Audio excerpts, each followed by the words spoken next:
तुम्हाला आपल्या लहानपणीची कार्टून्स आठवत आहेत का?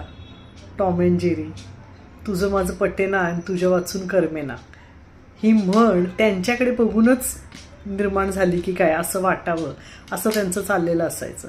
म्हणजे त्या दोघांना एकमेकांशिवाय करमायचंही नाही आणि एकमेकांना त्रास दिल्याशिवाय राहावायचंही नाही. त्यांचं प्रेम एकमेकांवर अपरंपार, पण त्यांचं प्रेम दाखवण्याची पद्धत मात्र सारखे एकमेकांना डिवचून डिवचून त्रास देण्यात. आणि आपण काय एन्जॉय करायचो ते टॉम अँड जेरी. अजूनही टी व्हीवर कुठे टॉम अँड जेरीचं चित्र दिसलं की मन डायरेक्ट भूतकाळात जातं.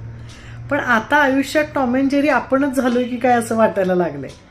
तुम्ही विचार करून बघा, आपण आपल्या जोडीदाराबरोबर अक्षरशः टॉम अँड जेरी सारखंच वागत असतो. म्हणजे तुझं माझं पटेना आणि तुझं वाचून करमेना अशी आपली सुद्धा कंडिशन झालेली असते. छोट्या छोट्या गोष्टीवरून वादावाद करत राहायची, कुरकुर करत राहायची, किटकिट करत राहायची, पण एकमेकांशिवाय राहणं मात्र केवळ अशक्य. घरोघरी पूर्वी जे टी व्हीवर पाहायला मिळायचं ते आता प्रत्यक्षात पाहायला मिळत आहेत टॉम अँड जेरी.